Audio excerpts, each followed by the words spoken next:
We had too much travel already planned for family things right after the wedding, so we just did a little weekend away, and it was the perfect place to absolutely unwind and relax. You're listening to the Coastal with Kelly podcast, your go-to podcast for waterfront travel destinations, coastal living, and ocean-friendly businesses. I'm your host, Kelly Dabrowski. Let's dive in. Welcome back to another week of the Coastal with Kelly podcast. I'm so glad to have you here. I know that the last 2 weeks, my background has looked a little bit wonky. We still have so much wedding stuff in the office. I guess sometime soon I will do a wedding recap for anyone who's getting married. I did already do one on bachelorettes, so if you want that, I will link that down below. But this week we are going to talk all about last minute waterfront getaways to celebrate Valentine's Day. And these are 3 options that I think should be at the top of your list. But before we dive into locations, if you are ready to save on flights, I think that is one of the easiest ways to make travel more affordable. Thrifty Traveler is a platform that you can use to help you find the best flight deals, and it gets sent directly to your inbox. I find it super simple to use, and I really love any sort of tech that helps me set and forget. So I don't want to have to go and search for flight deals. I want them to just be sent directly to me so that when I am ready to book, I already know that I'll have the best deal. So if you're interested in learning more, you can scan the QR code up here so that you can save $20 on your first year of the membership. My first recommendation for a little weekend getaway for Valentine's Day is the Dunlin, which is located on Johns Island in South Carolina. You'll fly into the Charleston airport, and then you'll drive about 40 minutes to get there. And the Dunlin is an absolutely beautiful riverfront property. It does have an on-site spa where I had the best massage of my life. I highly recommend getting the lavender massage, but you could look into getting a couples massage if you do want it to be more of a romantic weekend getaway. I do recommend dining on site at Lynette's one of the evenings you're there, because they have this phenomenal blue ribbon tomato martini. It is like a garden in a glass. It was so, so good, and I still dream about it. And it literally, the last time I was there was April of 2025. So highly recommend looking for that. And what I love about this property is that you can book things directly on site. So you can do just a coastal safari, so you don't even have to leave Johns Island. You don't have to leave the property.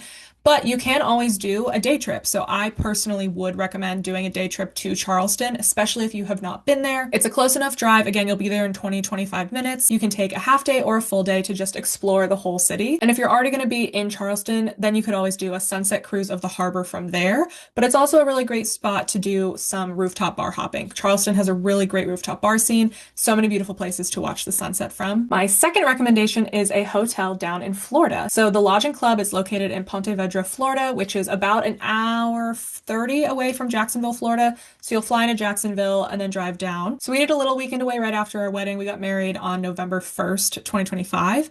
And it was just too big of we had too much travel already planned for family things right after the wedding. So we just did a little weekend away, and it was the perfect place to absolutely unwind and relax. So I would definitely recommend booking this stay if you love nothing more than to sit back and relax at the beach. I really loved that they had beach rentals that you could just have them set up for you. It makes it super easy and convenient. I personally would book this stay if you love nothing more than switching between beachfront relaxing and a little bit of pool and spa activity. This property does have an adults only spa pool area, but they also do have a kids area. So if you're traveling with kids, there is a separate spot that you can go, and that has really fun stuff for them at their own pool. I also love that they had beach rentals available, and it was super easy because they just set up the umbrella and chairs anywhere on the beach. So we actually asked them to set it up and then ran back to our hotel room to get ready for the beach. And when we came back down, they had it all ready for us. And if you plan ahead while booking, go ahead and see if their sister resort has any availability at any of their amenities. So they have a luxury spa there. You can reserve tennis courts, golf. They have a lot of options in that area, but you do have to plan ahead for that. And my third recommendation is Hotel Lucine in Galveston, Texas. My third recommendation is taking you to the Gulf Coast,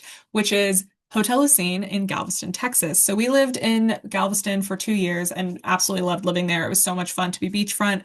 The beaches there are extremely wide. You have 32 miles that you can walk on, and it was such a cool place to be. And before we left, I did a little staycation at Hotel Lucine. And what I love is the location to the beach. So you simply walk across the street and then you're immediately on the beach, which is super nice. They also have some really incredible on-site dining options. They do have a heated pool. So because it's February, sometimes you can get some chilly days in Galveston. So you'll still get to enjoy, even if the ocean is a little too cold for you to get in, you'll still get to enjoy water because you'll get to be in the heated pool. My recommendation is to book there. You can enjoy breakfast, lunch, and dinner at the hotel, or you can always head to the Strand, which is only about a 5-minute drive away, and that is the downtown historic district. The historic district has a ton of boutique shopping. They also have really great restaurants, so it's the perfect place to go to get a taste of Galveston while also getting to really soak up that Gulf Coast. And for me, as much as I do love watching the sunset while I'm on the beach, Hotel Lucine does have a really beautiful rooftop bar, so you can always go back home after a day at the beach, get ready, and then watch the sunset from their rooftop bar. Now, if you're looking to get a little further, I would recommend also going to Puerto Rico. And in my guide, The Coastal Concierge, I have itineraries for all of the 3 hotels I've already listed. So I have itineraries for exploring Johns Island and Charleston, Ponte Vedra, Florida, and the Jacksonville area, as well as Galveston, Texas. And on top of that, 2 Puerto Rico getaways. So if you are looking to travel more this year and you're looking to get some more insight on any of these destinations or on the hotels, you can use code podcast at checkout to grab the guide for yourself. It is up in the QR code, or you can find it linked below. And again, today's episode was super quick, so we're just going to wrap up with that. And again, I hope to see you here next Thursday for another travel episode.